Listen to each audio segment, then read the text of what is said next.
This is on behalf of my sister, who was 14 and female at the time. This particular night, my mom was picking me up from the city, about 50 minutes away around 9 p.m., on her way home. About 35 minutes out when I get a call from my sister, which isn't out of the ordinary. She likes to keep updated on where we are when she's home alone, but when I answered the phone immediately I could tell something was up. Her tone of voice was panicky. She had been sitting in her room when she heard a knock on the door, which was considerably odd for a weeknight at 9 p.m. She obviously didn't answer it and walked to the front window of our second floor to see if she could see somebody.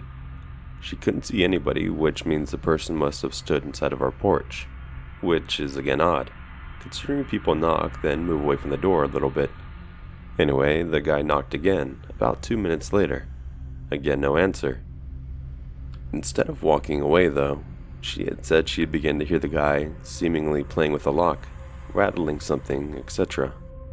She wasn't exactly sure what it was. Obviously, this freaked her out a lot, and then she called us. At this point, she stood up and looked back out the window, where she saw the guy walking backwards up our driveway, where he stood next to a small brick pillar near the pavement. She described how he was almost casing out the house, scanning his eyes upon every window, and when he reached the window she was in, she ducked out of view. After a few seconds, she looked back out. The guy was still there. This time, she described how he tapped the pillar a few times, and then sped off walking down the pavement. What we found particularly weird about this was the tapping on the pillar. My sister described it as though it wasn't just a casual thing, and more of a sign, or that he was marking the pillar with chalk, or something. At least that's what me and my mom had gathered from her description. Anyway, soon as we get home, we take a look at the pillar before getting to our house. It didn't seem to have any sort of markings or anything of the sort, but either way, I've never heard my sister this panicky, and never heard of somebody described with such an odd, loitering demeanor, even down to the details of how quick he walked away, the way he knocked on the door, and the weird tapping on the pillar.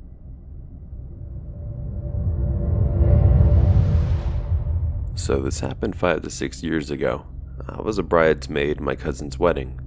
This was a destination wedding in a bigger city. Therefore, the guests were staying at this one hotel. After the celebration was over, and after the party at the hotel bar was over, someone suggested we go to the casino. I agreed, as this was the first time at a casino. I wasn't ready for bed yet. I remember sitting at a slot machine and beginning to play. Before I knew it, I had begun a friendly conversation with a man to my right. He was much older than me, and we seemed to be having a very fun time. I mean, I know I was, and I'm pretty sure he was, because when I ran out of money, he put in a 20, so I didn't have to leave.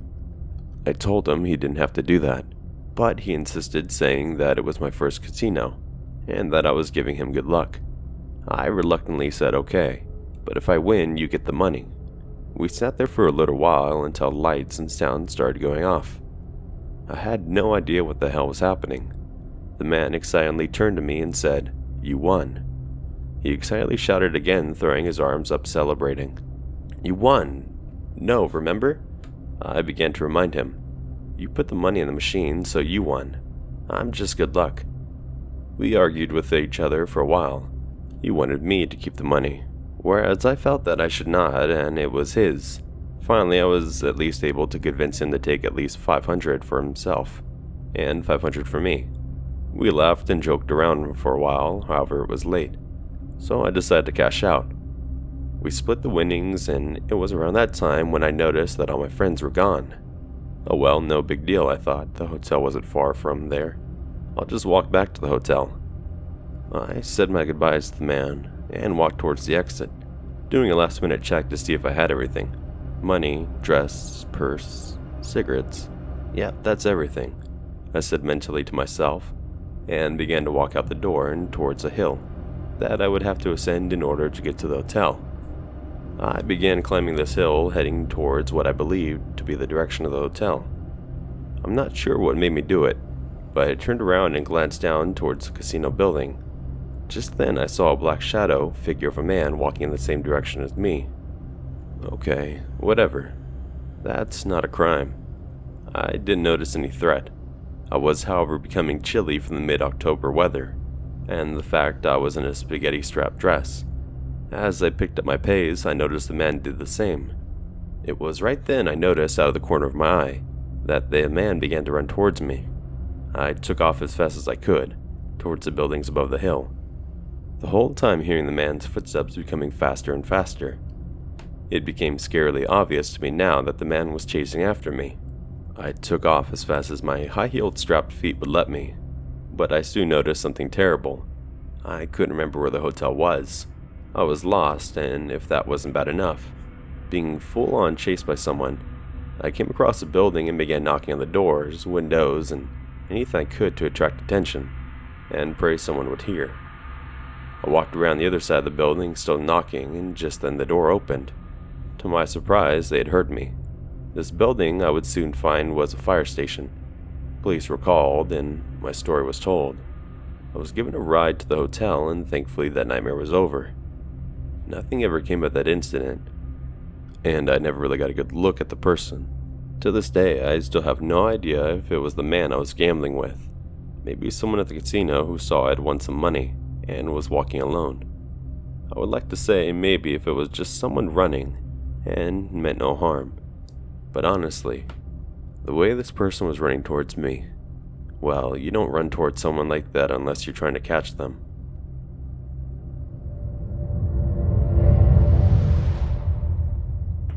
Hey guys, do y'all still believe in the old rituals and shit like that when they say if a black cat crosses the road, it's gonna be a bad day if you walk under a ladder, or it's bad luck, and so on?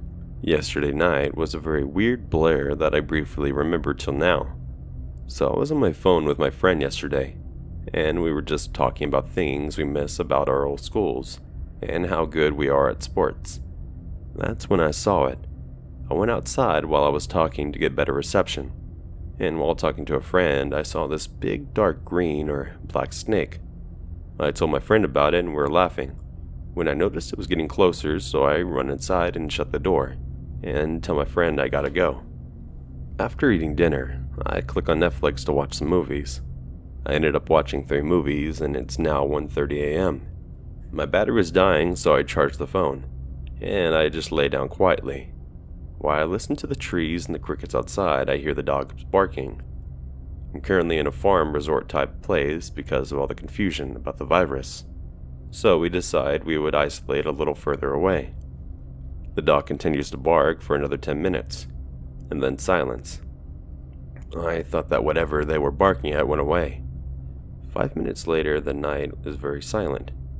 So silent that it's not normal. That's when the tapping starts. It was light tapping at first, and then it turned louder. Knocking, you could say. And then it stopped. Immediately, just like the dogs, and there was a yank. Kinda like something being forced open. I get a bad feeling and sit up in my bed. I just assure myself that it's just because I'm awake and this is happening in my head. I go to the bathroom to take a leak. After finishing, I wash my hands, and as I turn to leave, I hear a hissing sound and turn to the window. And there's something there, but I can't make it out. I grab my phone and switch the flashlight on. A long black body of a snake is just moving on the wall of the window ledge.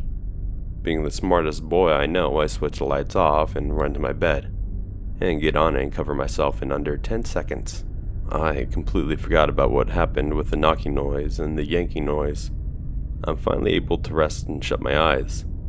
2 hours later, at exactly 4:16 a.m., I awoke to a loud crash. My sister comes in my room and takes a look at what it was, and was baffled to see the table on the ground. I just look at my sister standing there, and then I go back to sleep, because I have no energy. My sister wakes me up at 9 a.m. for breakfast. While eating, my sister had asked me when I gone out last night. I said I didn't.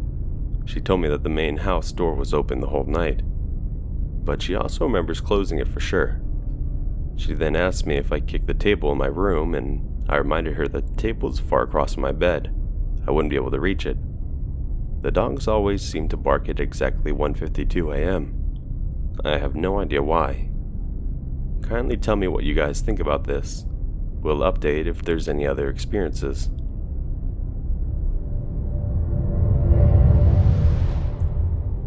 So, a while back I was using Tinder. After I had recently ended a really awful relationship, I matched with a guy who seemed more serious, which was definitely down my alley. We matched and started talking. He was pretty sweet at first, which was a huge relief from my verbally abusive ex. Pretty soon after matching, we started talking on the phone, because I love phone calls, and to calm down my anxiety at nights. That's when things went downhill. In messages, he was really nice, but once we switched to the phone calls, warning signs started popping up. He seemed very full of himself, talking about how he knows he's such a great guy, and that any woman would be happy to have him. He told me a lot of his personal life too, and I was willing to give him the benefit of the doubt. We continued talking, but after a while, I just lost interest. Some of his more undesirable traits just bothered me because they remind me of some things my ex used to say.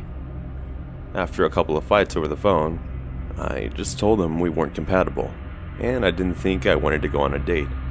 He texted me saying how stupid I was for this, and how he thought we had a real connection. I didn't text back because I thought that would be the last message. I thought that would be okay, to just say I just wasn't feeling it, since I wasn't super serious yet. But oh boy, was I wrong. He started spamming me with calls every day. I'm talking 20, at least a day, and even called me from another number that I didn't even know he had. I stupidly picked up, and once I heard his voice, I hung up. He was really starting to scare me. He texted me saying something along the lines of, "Really? You hate me so much you can't even talk to me?" I told him to leave me alone one last time, and he told me it was my loss. He claimed he was going to delete my number, but I blocked both of the numbers he had. Fast forward to now, I get a message on Facebook from the said dude. Somehow he'd found me, and the message read, "Remember me, sweetheart?" I immediately blocked him out of fear. Maybe I'm overreacting, I don't know. But to the guy who wouldn't stop harassing me after I refused to go on a date, let's not meet.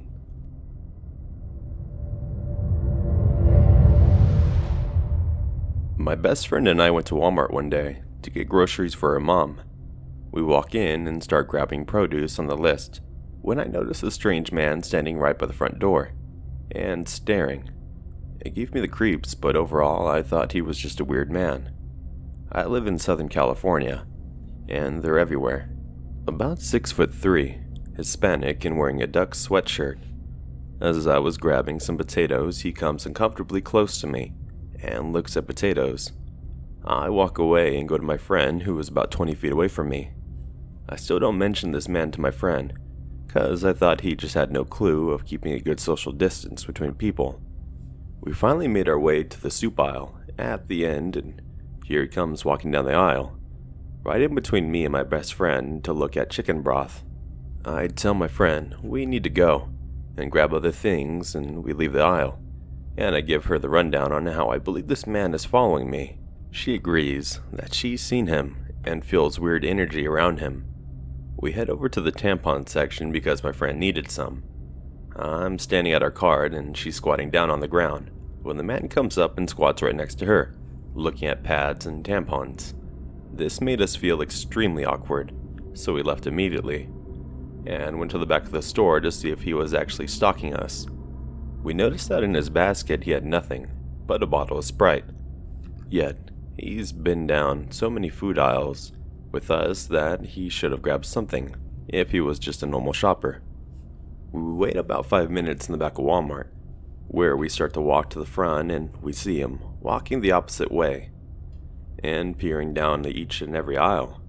Once he sees us, he stops and just pretending to look at something on an aisle while keeping eye contact on us. My friend and I went to the makeup section. If you know get a Walmart, you know it's blocked with only one way in and one way out, with lots of cameras. We go in here and look out through one of the aisles to see if he's still searching for us. We start to kind of freak out because both of us aren't the strongest girls, and I know that he can probably take us if it came down to that. We decide to hurry up and get in line to check out. I was talking to my best friend facing away from the cashier when he gets in line right behind us. She did the most ballsy thing I've ever seen her do and told him off. She was saying how he was following us and that went down every aisle we did, and he only has a Sprite in his basket. Soon after, he scaredly walked away, which still made us feel uneasy. We didn't know if he'd be waiting outside for us, or have him and some friends ready to get us. We went to a worker and told them to keep their eye out for this guy. After we check out, we quickly make our way to the car, with my friend's taser ready to zap. We made it back safe to the car and didn't see him since our interaction. Hopefully, I never meet this guy again.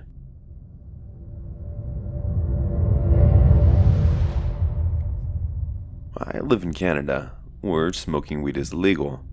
So one night, me and two friends of mine went downtown to a weed bar. It was a weeknight, but none of us worked the next day, so why not? We were three females ranging from around 19 to 20 years old. We live in a suburb about 30-minute drive away from downtown.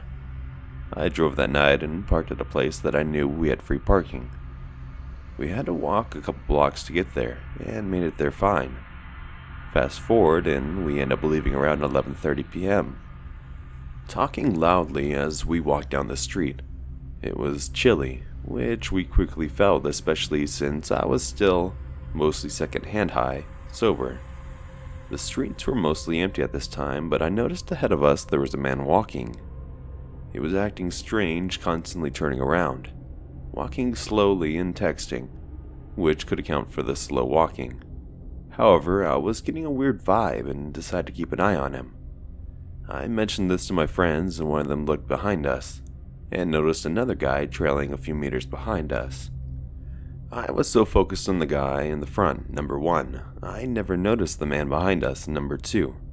We got to a street with a couple of people on it and decided to stop, pretending to look up where we were parked.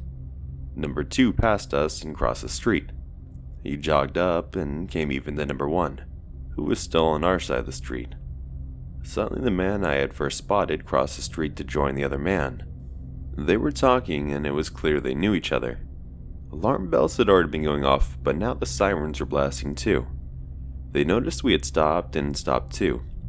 They knew we had seen them when one of my loose cannon friends shot them the finger. They began hooting at us, and we could tell that they were of Indian descent, even had accents. We couldn't understand what they had said, but didn't really want to either. We turned back and decided to take another parallel street, so we wouldn't be close to them. I have dog spray. Pepper spray is illegal to carry in Canada, and whipped that out. My friend pulled her phone out, ready to dial the cops if anything else happened. About a block away from where I'd parked, we could see the men through the alley still keeping up with us and watching us. At each alley, they would make their presence known, banging on things and trying to scare us. It worked. The next block, we would have to go towards the men to get to my car since we had detoured. My friends didn't want to call the police so stupidly, and I agreed, and we didn't. Adrenaline pounding, after we had passed the next alley, we all sprinted, hoping that the men would keep their same pace. We made it to my car. It's a two-door, and I've never seen my friend get in the back so fast. She didn't even move the seat, just hopped through the middle, allowing me to get in without delay. I locked the doors, started the car, and sped out of there. Leaving the lot, we saw the men rounding the corner, looking for us. They noticed my car, but couldn't do anything to us now. I drive a Chevy in the Chevrolet capital of the world. I wasn't concerned with them being able to track my car. After this experience, I told my boyfriend, and he flipped out. His friend's a police officer, and apparently, at the time, human trafficking cases in the area had seen an influx.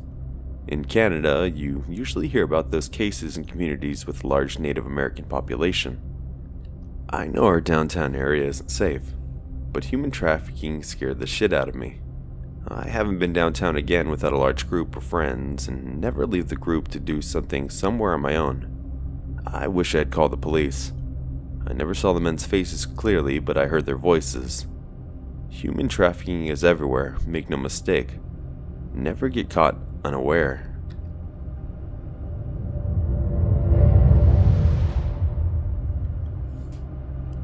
To to start off, sorry about the long post. This happened a few months ago. I'm a 23-year-old female.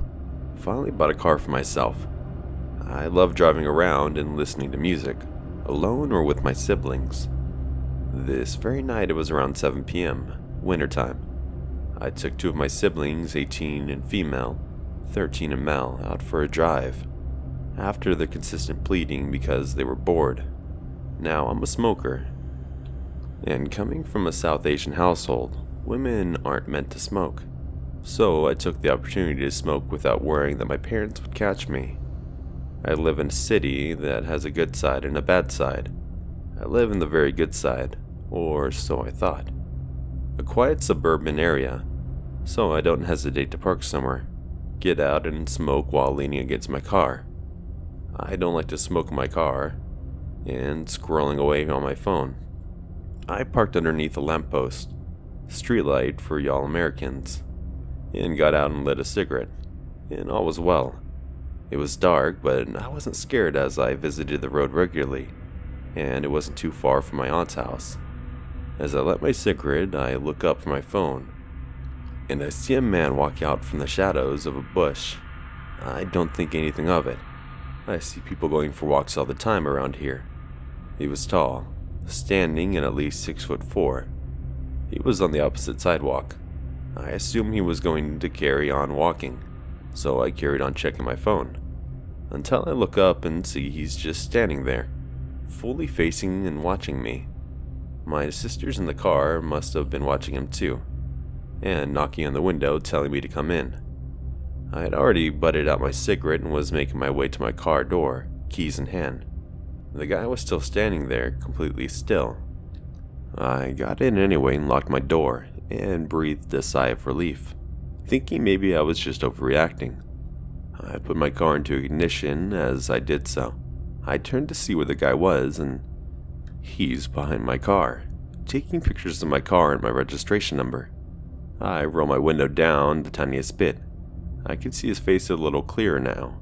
He was an Indian man with a beard and a hoodie on over his head, shadowing some features of his face. I asked politely as I could, "Excuse me, what are you doing?" This guy came towards my window and stood a bit of a gap away. In the most aggressive tone, "Do you know who I am?" "No." I don't know whether it was a rhetorical question or not. "I have a lot of shit going on in my house. I don't need you parking here watching me. You look real suspicious, just randomly parking here with your two friends. Get the fuck out of here. What the fuck do you think you're doing?" I chuckled nervously, trying to keep calm, but my anxiety was already halfway through the roof at this point. I don't understand how I looked in any way threatening, as I'm a small girl who's been told I look like a kid. I was in my pajamas and was clearly minding my own business. "Look, I was just parking here to smoke.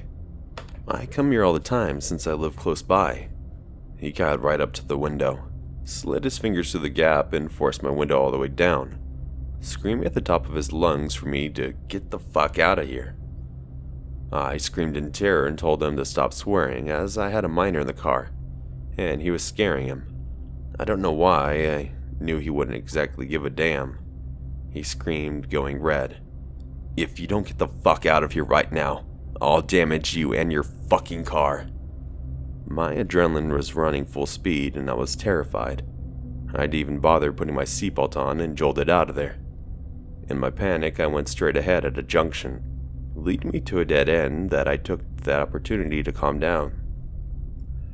My whole body was shaking with adrenaline. I couldn't even keep my foot on the clutch.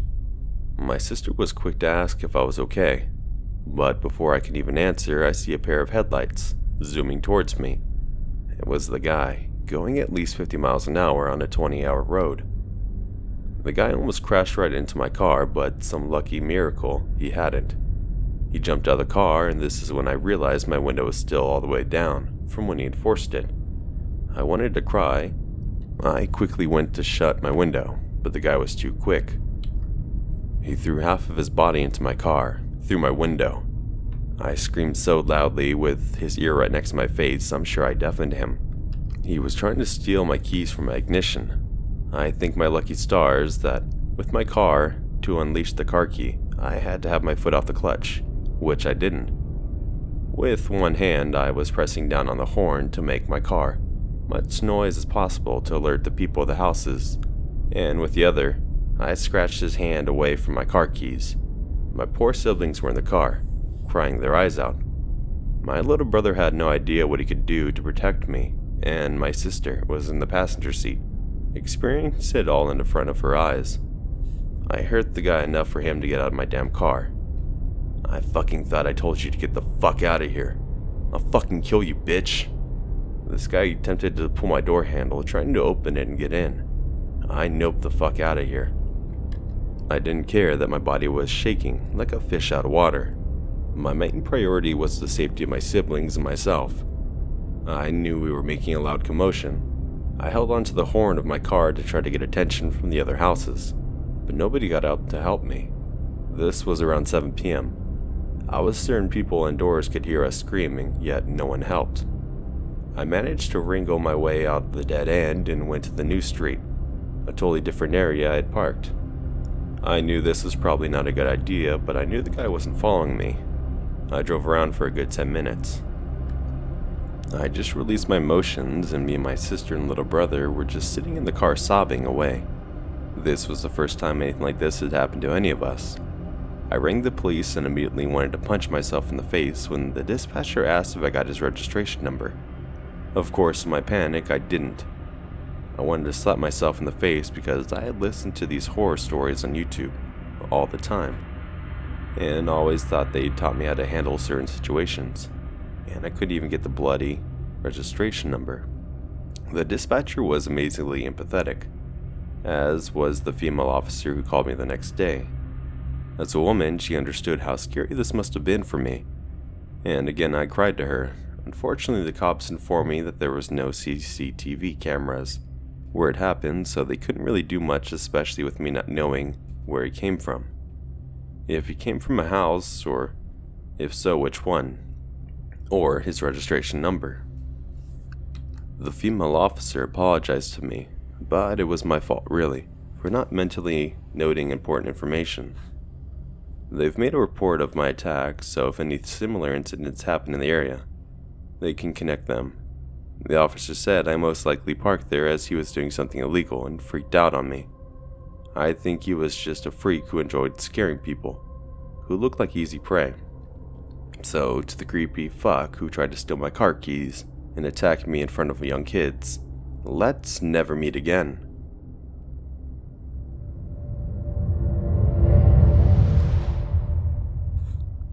This was 17 years ago, but I still remember it. Also, English isn't my first language, so please excuse any mistakes. When I was 14 years old, my mom and my stepdad and I would go to a small local restaurant every Friday. It was popular with all the neighbors, so we basically knew everyone there. One Friday, a couple came in with their 2 German shepherds, beautiful, well-behaved dogs. The couple didn't live in the neighborhood, but in the same town, and my mom kinda knew who the guy was. I always loved dogs, and guess they noticed that I was taking to theirs, so they invited me to their table and allowed me to pet the dogs. The couple was super nice. We'd talk about the dogs and how I wanted to be a dog trainer someday. The guy then suggested that I could walk the dogs sometimes if I was interested. They would pay me too. I asked my mom and she was fine with that. I gave the guy my phone number to set up a time that we could all go for a walk together, so I can get to know their dogs better. It all made sense, and they were so nice and open about it. Maybe a week later, we were texting about walking the dogs, and that's when things got weird. First, the guy suggests that we, the couple, the woman's daughter and I, could go to one of those swimming lakes, and I thought that was weird. But he did mention the daughter, so it didn't ring any alarm bells yet. Then he asked if I was interested in house sitting for them overnight. I said sure, but I started to feel creeped out. He then also suggested that I could bring my girlfriend and that he had a full liquor cabinet for us to drink from, that we could sleep in the couple's waterbed. Yeah, nope. I think I texted him that I would have to ask my mom, and then never replied again. He never reached out, and I never saw them again at the restaurant, And honestly, let's not meet again.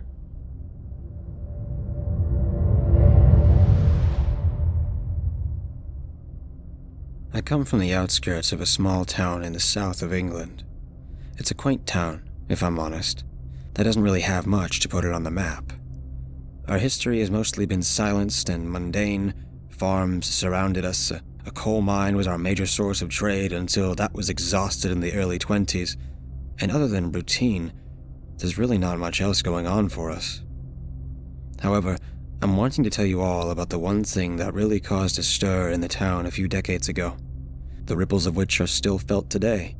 It's hardly going to be a tourist trap, quite the opposite if anything, but it's infinitely more interesting than farms and coal mines, even if for the wrong reasons. This is the Burning Man. There have been so many tales about him that have changed, evolved, and morphed over the years. Fitting as such is the nature of flames that it seemed as if people had outright forgotten whether it was factual or folklore. He somehow stemmed from individual strange occurrences and bloomed into our homegrown boogeyman. For what I've overheard, read, gathered, and remembered, the birth of the Burnt Man legend was down to a report from a woman who had been followed one night. This must have been late 80s, early 90s. Apparently the report was shrugged off because the woman was known for enhancing the truth, especially if she'd been at the one pub in town. Awful, I know, but it was a different time. But, not long after, more reports started flooding in. So many so that there had to be some iota of truth to it. Not only were more reputable women claiming they'd been followed, but the stories all had similar qualities. And this was before the Burnt Man was public knowledge. All at night, all walking alone, all said their stalker kept a safe distance, would just stop walking if they turned around, but maintained it until they turned a corner and fled. Everyone in the town knew each other, if not directly, at least via a friend or family member, so the fact that no one could quite put a finger on who the mysterious figure could be, it caused quite a stir. The embers of the story were fanned when, after a month or two of reports and no successful action, some of the women had managed to catch a glimpse of him, or so they claimed. From what I can recall, there was an anxious excitement that blazed from mind to mind, and everywhere from the post office to the school, to the pub, to the doctor's office, there was some version of the Burnt Man being told. The descriptions have been so varied over the years that it's difficult to discern whether the mundane or fantastical reports came first. They seemed to have been bandied about with such a fever that it became a form of entertainment, moreover warning. Some of what stuck with me are: most of the face burnt so that only tough scar tissue and pink, sun-dried flesh could be seen, which was quickly contradicted with wears a mask and hat to cover his disfigurement. No eyebrows or eyelashes, no facial hair, completely bald, though who would get so close to see? Others claimed scalp scorched so severely that only tufts and clumps sprouted out sporadically and wildly, and even they were tinder dry and wisps at most. Some people said that he was burnt so bad that his flesh still glowed with the embers. Others said that in his eyes you could see the flames of hell flickering. Soon after, there came the idea that certain telltale signs could be spotted to let you know when he was around, even if you couldn't see him. If there was an inexplicable smell of sulfur, then he was lurking nearby. Your only cause of action would be to flee the scene and find someone to help. If you were walking and happened upon a pile of ash, it meant he'd been there a lot long ago. This one, apparently, had most evidence, but then was later debunked when a group of teens were cautioned by the police after they were caught leaving trails and mounds of ash outside the houses of widowed women. If you heard high-pitched laughter or squeaky voices conversing in a different language, they were his minions that scouted prime victims. My favorite one was, apparently, so long as you have a keen eye, you can work out his location in advance if you looked above the houses and spotted a thin trail of smoke. I used to be obsessed with the idea that no matter where I was, there could be a scream or a cry for help at any moment. Whether from a prank or an imagined sighting, I didn't care. It simply fascinated me. Maybe because the town was so boring, and this element of danger offered a remedy to the mundanity, but still. Though, after a while, the reports grew more worrying and took a sinister turn. People were no longer being followed, but attacked, and more. This substantiated a lot of fear that people were feeling, and I suppose it took the excitement away and replaced it with genuine danger, at least for a while. Though it transpired that these reports always claimed the man was wearing a mask and a hat. They flooded in so fast and so widespread for the size of the town that it caused further panic, and then theories began to increase the velocity of the rumor mill. People began to wonder whether some of these attacks were from opportunists taking advantage of this feared assailant and dressing themselves to fit his fabled aesthetic, going out and paying heed to their urges of malcontent whilst having a ready-cooked scapegoat to take the blame. Some believe that there was an organized group, whether local or from afar. It was never made clear. Whisperings of a cult were entertained with this theory. Some outright went and decided that, with such a volume, the burnt man was in sooth a supernatural being, and he was employing some diabolical power to increase his activity. Soon after the attacks, the whole burnt man phenomena began edging towards its climax, when people began disappearing without a trace, and finally, when 4 bodies were found, bound and burned, in one of the stables about a mile out of town. A strict curfew was enforced for both men and women. Of course, the initial response to this was that the farmer was the burnt man all along, but that was quickly disproven when his own body was found, also burnt and bound. The town had been more tense than it ever had been, and the vigil held for the deceased was heartbreakingly sparse, seeing as most people didn't want to be caught outside if they didn't have to be. Effectively, the curfew reduced the reports, the attacks, and the fear, though there was still a few here and there, perhaps from desperate nobodies wanting to claim a semblance of relevance. I'm unsure. Even to this day, when people go missing, usually younger people or those who have been the subject of some trivial scandal or other, would still have the odd person believe it was the burnt man, rather than them escaping into an anonymity or relocating to a bigger city where opportunity was rife. When it all died down, that's when the aforementioned tales took full force. It was as if in the absence of imminent danger, people actually missed it. The stories either intended to keep people vigilant, or they had a sick intrigue, like me, into what awakened a sleeping town. It was the farmer's illegitimate son, was a strong claim. The man tried to burn him alive as a lad, so he ran away, grew up, and got revenge. A demon, another story that was the more spiritual and God-fearing championed. Born from flames and cast out of hell because he was too evil, even by their standards. A psychopath from the asylum in the next town over. This I found most chilling in its plausibility. That asylum was renowned and had a horrid history. An arsonist who burned his family in a fit of madness, and his only way to sate the agony was subjecting others to the same fate. Over the years, the burned man had found himself join the Halloween rostra. I've seen kids knock at doors in their little groups, some as witches, vampires, werewolves, and Frankenstein, and then one wearing a top hat with orange ribbons dangling down, and a thin mask that covered most of the face. Any flesh left visible painted pink and raw. It also became a tradition in the town that on the day the bodies were found, people would take old clothes, fill them with hay, much like the Guy Fawkes tradition on bonfire night, and burn them. An offering to keep the demon, bastard, psycho at bay. It's actually surprisingly festive, and even the adults will join, and dress up and share drinks. They love to watch the kids scream with feigned terror, watch the blooming fireworks color the night sky, and trade their favorite burnt man tale to friends who have heard them 1,000,000 times already. Or listen to the older generation who saw him once heading towards the forest, or introducing kids to the terror of their town. It's odd to feel proud of something so grim, isn't it? But if all you had for an attraction was an oddly shaped boulder excavated from the coal mine, perhaps you too would take pride in the insidious. I found the effect of the burnt man had affected people in different ways, especially when it comes to the annual burnings. It's as if the horror himself is famous, equally treasured, revered, and feared.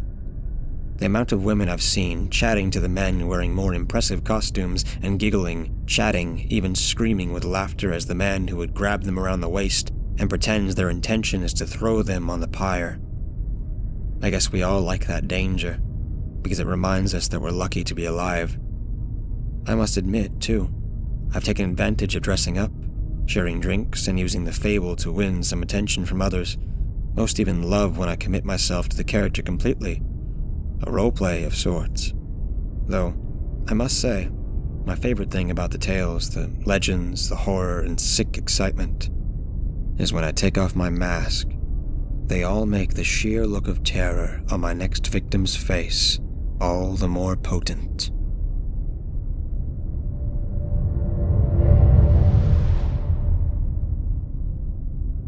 So I've got a true story that happened to me and my friend about a year ago. We were nearing the end of college, so we decided to go on a 3-day camping trip at some rest stop. His uncle owns a wood in virtually the middle of nowhere. The nearest shop is about a 30-minute walk away. So we set up camp one morning as we arrive, and spend the rest of the day and hours exploring and getting our bearings.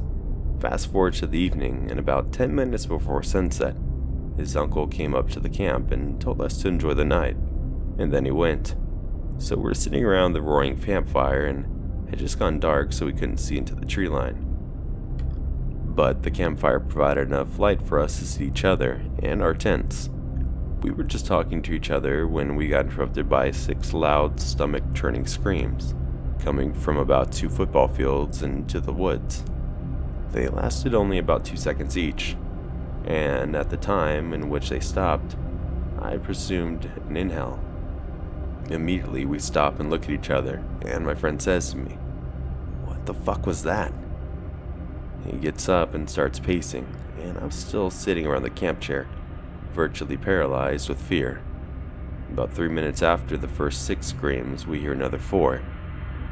This time they sounded a bit closer, and at this point at which we collect the valuable belongings from the tent, zip them up, and start walking towards the nearest town.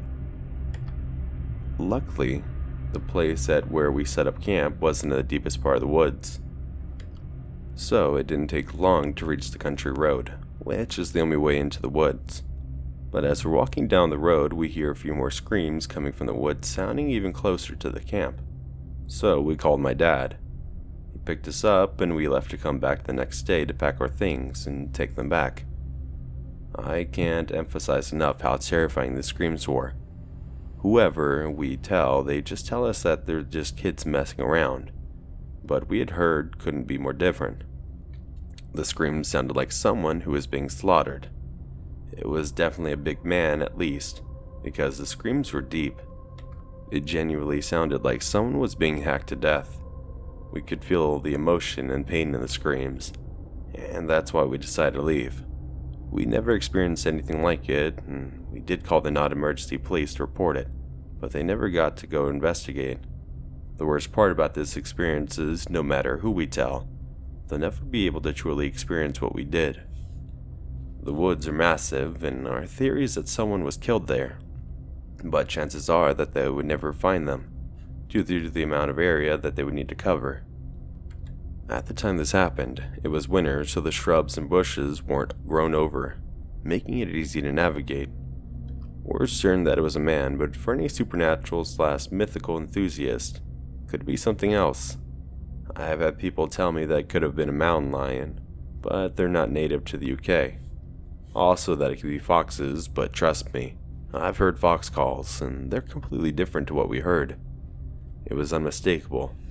I spent a huge amount of my childhood exploring woods and camping, but I've never heard anything like that. We did go back to the camp a few months later, and I've written on our experience from then, for everyone to read as well. Thanks.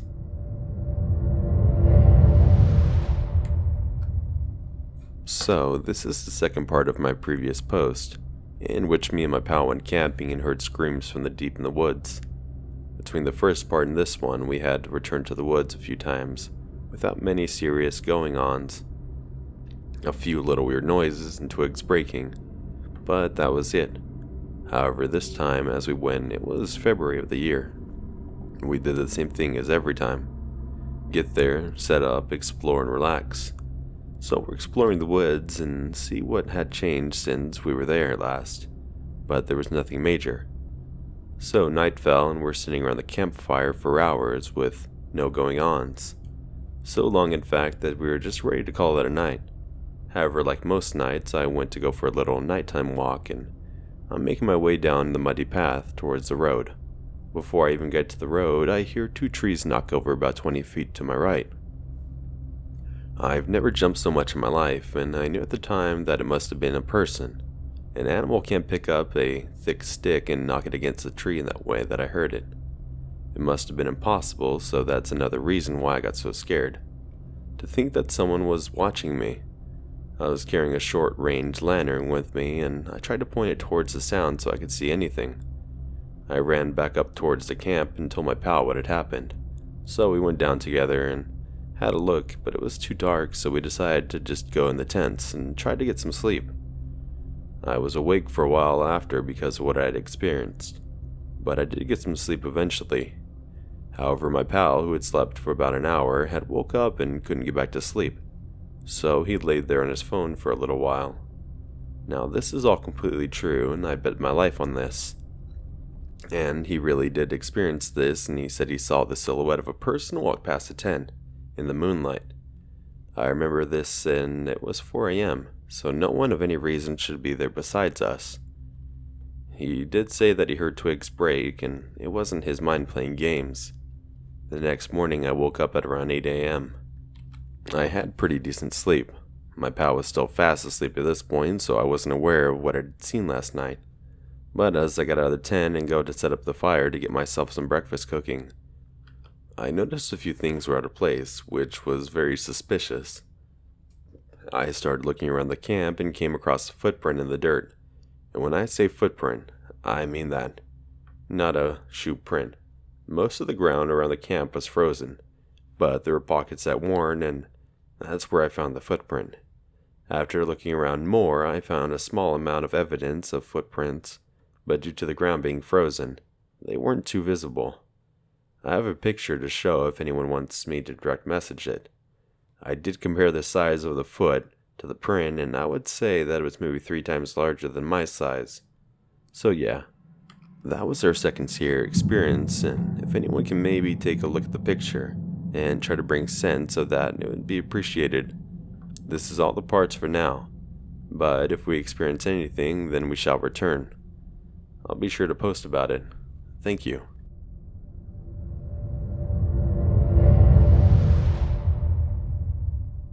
Hey guys, I want to thank you for listening. If you haven't yet, please consider clicking that subscribe button and bell icon to get notified of all future videos. I try to post around 5 times a week, and if you have a story of your own you would like to feature on the channel, head over to my subreddit, r/GensenOfficial. And if you want early access to my videos, head over to my Patreon, where only $1 a month gets you that and some other fun perks. I've also got some merch now over on Spreadshirt. I as well offer all my videos and my podcasts that can be found on all major podcast services. All links will be located in the description field. Hope everyone's having a good night, and remember, keep it spooky.